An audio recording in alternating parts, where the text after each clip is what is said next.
Trip After Party on the Power Trip Podcast Network. Zach, you started because you're the host now. All right, welcome to the Power Trip After Party Podcast. We have Corey Cove. Hi, Zach. Paul Meat Sauce Lambert. Hey, baby cakes. Ben Lieber.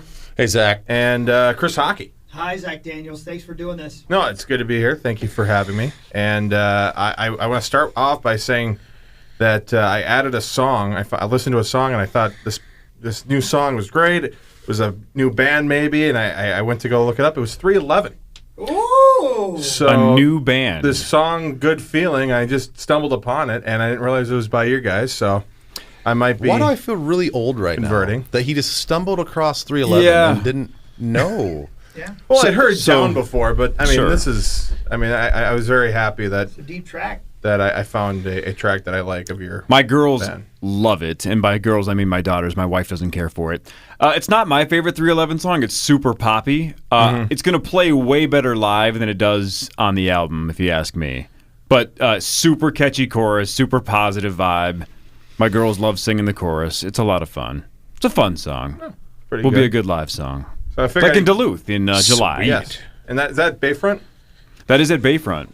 That's a hell of a venue. You're a rock guy, though. I can give you some bangers, man. Listen to India Inc., Something Out of Nothing.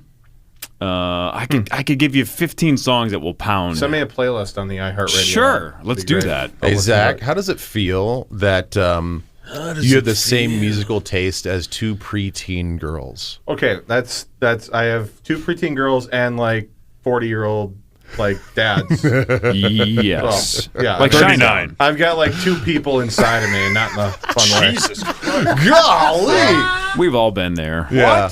Yeah.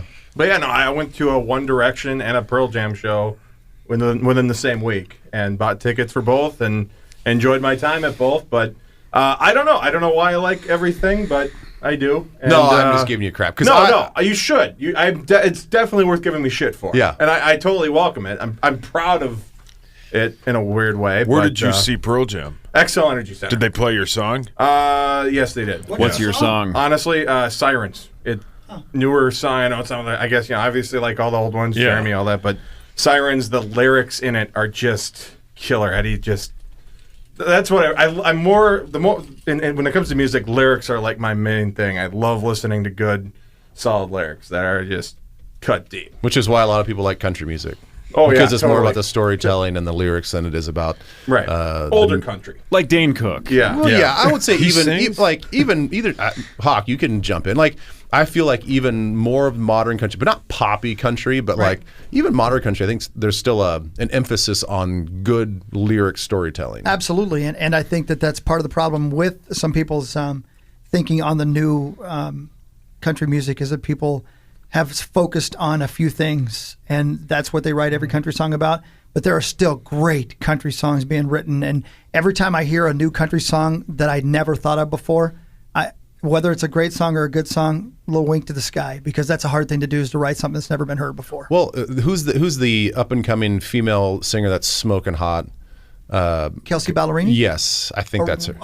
Maren Morris. Maren Moore? No, I bet you're thinking Casey Musgraves. Oh, Casey Yeah, Musgraves. that's yes. what you're thinking of. Yeah. Carrie Underwood. That she's sort of Garth an ode Brooks. to like not like old country music, but it's very lyrically For driven. sure. Yeah, and it's been interesting to watch her journey, because I would have bet you $1 million that she was going to be pushed to the wayside because she would not listen to them. She wouldn't dress the way they wanted her to dress. But somebody at the record company she's at must have decided she was going to be a star, because you can't turn on the TV or open a magazine without seeing her face. Well, you just show her legs too. Well, that's true too. She's a beautiful girl, but there's a lot of beautiful Is girls. that There's a right? lot of beautiful girls that can sing. It's the same thing I say all the time about Luke Bryan. Somebody somewhere in his record company said, "I'm going to make this guy a star. I like him," and they did. You know, they're capable. It's possible in country music to do that. Because he wore a baseball hat instead of a cowboy hat. There's part of that. I don't know. Somebody liked him and gave him all the great songs, and you know, he is a hell of an entertainer. He is. So most importantly, Zach, May 17th, the Rube Party. Yes. Your thoughts? I am so fucking excited. I can't even like the first I guess I was like I think a week in when the last Rube Party, so I didn't feel totally comfortable, and I don't even know if I was 20. I think I was just turning 21. So I was not totally comfortable. And then, but I was like, oh, next year it's gonna be great. And then they didn't have it for 2 years. But now, no, I was jumping up and down for joy. So first of all, thank you again for helping me out that one day that we substituted for these guys Yeah. on the way to Vegas. But you told me that your New Year's resolution was to experiment with different liquors Right. and different alcohol. Well, it sounds like Zach Daniels was really on the Jack Daniels, hence the nickname, in Vegas. Is the Rube Party going to feature Zach Daniels or Zach Belvedere or won't be is there going to be a new Zima. experimental booze that you're going to go Zima. with? It won't be Zach Jägermeister. I can tell you that right now. That's hockey's What drink. happened to Jägermeister? I had a couple of bad experiences with it, and Does give you muddy I breath. used to be Fireball heavy. Fireball was my thing, and Makes my stomach hurt. yeah, I had another bad experience with that too. So I don't know. We'll see. I think we'll probably stick with the Jack, but I'm open to like I said, I'm open to new boozes. So if you guys want to, I can make you. It doesn't sound very good, but Zach, Douglas, and Todd. I mean, it'll be hyphenated. Yeah. okay, Sounds like but a I law can get you firm. onto that as well. all right, I'll do it. Yeah. Let's do it. I don't know if I told you guys or not, but the power of the Power Trip Morning Show. I got not one, not two, but 3 giant bottles of Beefeater gin the other day. Jeez. Saying we heard you like our gin. Thank you for the. I'm like, thank Sweet. you. Trying to think Beefeater of what I gin's want now. great. Yeah, that Beefeater pink, man. You know what? Liquor is the best. Is have you guys had Bitcoin yet? I fucking love Bitcoin. It tastes so good. Or have you had the booze called Cash? See, he can't do it. You're not good at He tries this. to do it. He can't do it. What's your outside, of course, of your Of Douglas and Todd. Yeah, Douglas and Todd. But you like gin? I do love gin. When we went to London, I was surprised. Well, I was super excited to go to London for a lot of reasons, but I thought it was going to be sort of like the craft beer of gins when I was over there. I thought it was just going to be on all the pull tabs, Yeah. like this is what they're known for. And it wasn't. And I was kind of disappointed. But to your point about Beefeater, I drank Beefeater over there and got that night that we went out we got super wasted. And the thing I love about gin, at least for me, is like I can wake up the next morning pretty good. Yeah, me pretty too. good. Me Like too. I was well hammered that night. Didn't get home until it was 3:00, and I was back at Trafalgar Square or Big Ben area at 11 a.m. feeling fine. Yeah. Wow. Yeah. So try gin. Yeah, I'll do that. That's definitely on the docket. Is that like what's Bombay? Is that Gin. That's gin. That's gin. Okay, so Bombay I've Sapphire. had that. I use. Yeah. And gin is fun because it's made with botanicals. Every single brand does taste uniquely different. Okay. Because you can taste sort of the herbs and the flowers and whatever they ferment.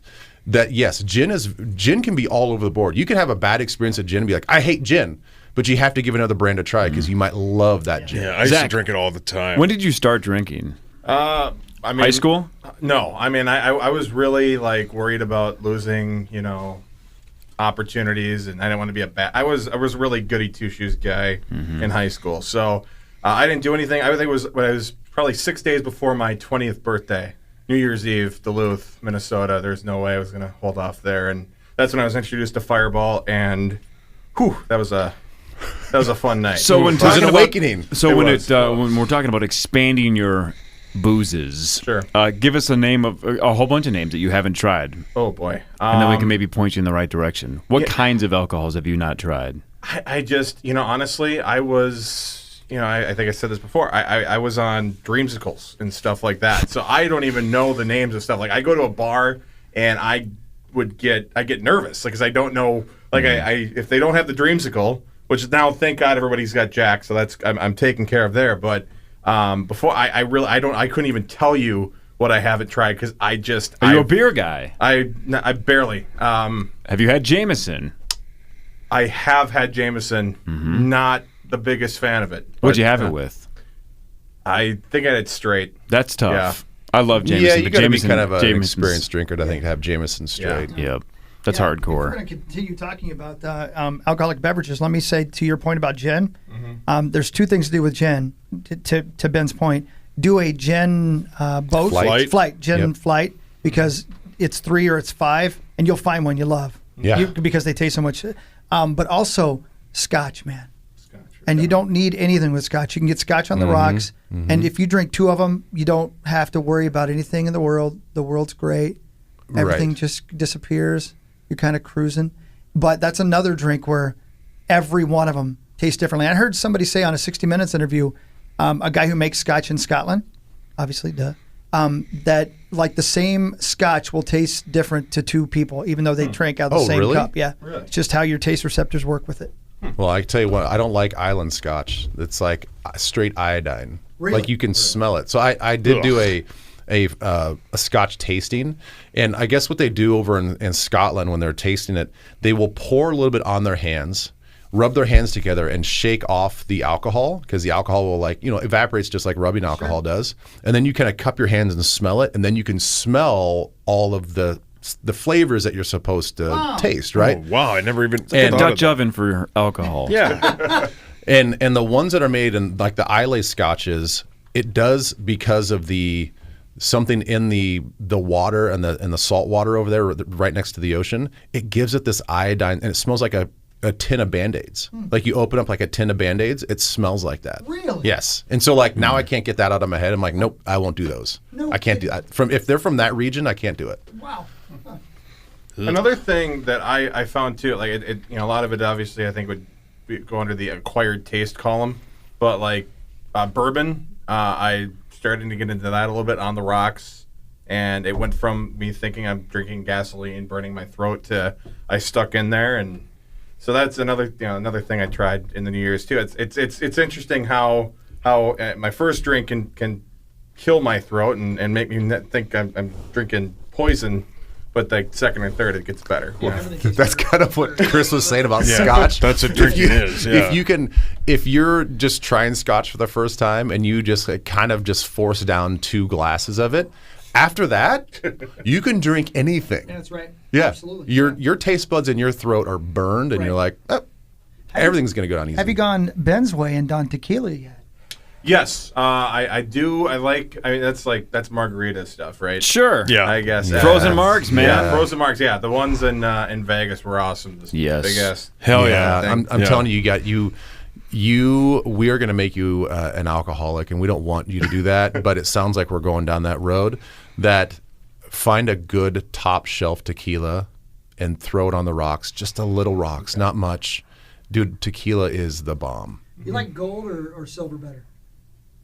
Well, you mean like the aged? No, I mean like do you The like Reposado the color? Yeah, or the- yeah, right? Yeah, I Yeah. don't know what changes the Yeah. color, to be honest with you. It's just the aging process. Oh, okay. So the blancos or the whites, the clears, that's what you mix most margaritas with. Oh, okay. Because it has a pretty neutral taste. Yeah, I like that better. Yeah. Then they have Reposado and Anejo. And Anejo is the darkest one that's been aged the longest. I've been called an a-hole so many times. Yeah. Yeah. Yeah, I don't blame And I'm those probably not people. saying it right because it has like the little squiggly thing above the N.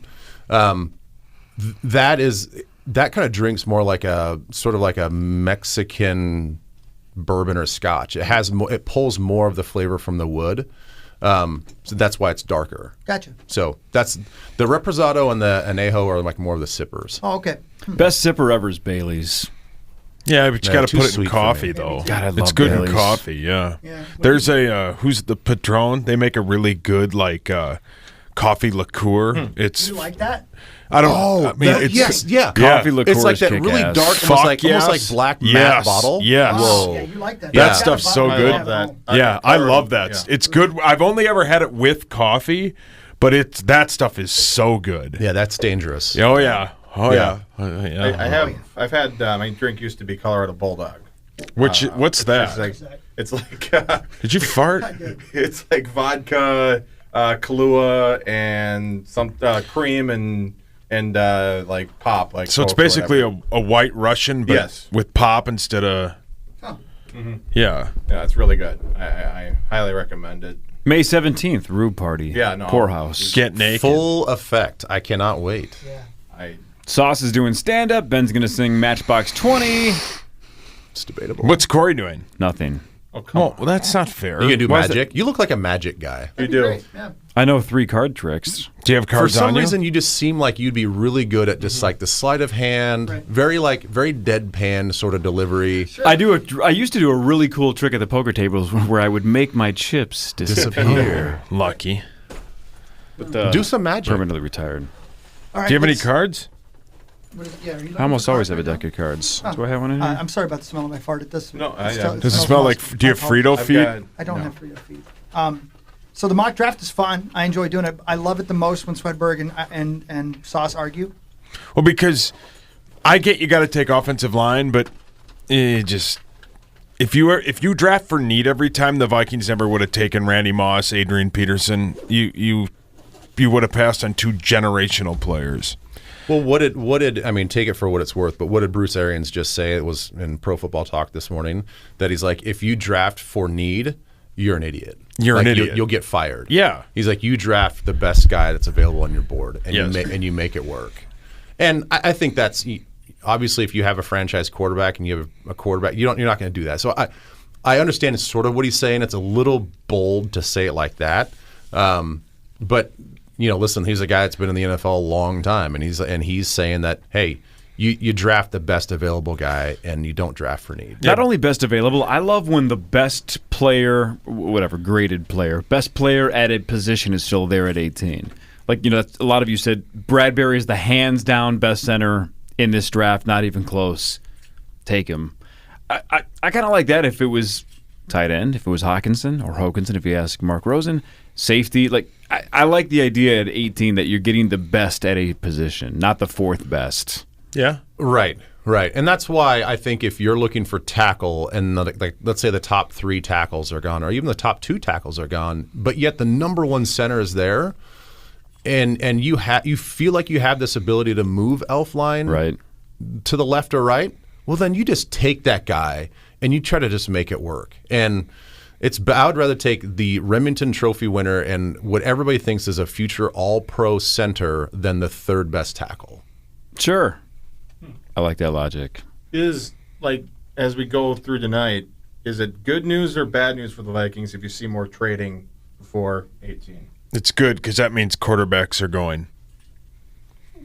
Quarterbacks and probably defensive guys. Defensive linemen, edge yeah. guys or Yeah. interior defensive linemen. Is there a % chance that Kyle Rudolph is not on this team tomorrow morning? There's a small percentage. I think if he hasn't been moved yet, I don't think, unless, and that's the thing, I put it a small percentage because let's just say that for whatever reason, people like Jay Sternberger out of Texas A&M, and they're enamored with Irv Smith for some reason, and Fant or Hawkinson falls to 18, and the Vikings feel like going back to Bruce Arians that, hey, this is the best available player, and hey, we need a 3rd receiving option, whether it's a slot receiver or it's a tight end, and they make that selection. I have a feeling one of the 3 tight ends would be moved. I think that there's just too many guys in that room that it wouldn't make sense roster size to have all 3 of those guys, and so he would be thrown in that mix of contract and all that stuff, and he's more of a receiving threat, and both Hawkinson and Fant are receiving threats, so he would be the logical guy to move, in my opinion. Let me change direction a little bit on you. When B-Rob walked in to the locker room for the first time, he might have had dreads. I think you did. Didn't you he have cornrows? Cornrows. That's what I meant. yeah. Cornrows. Sorry. What were your first impressions of him?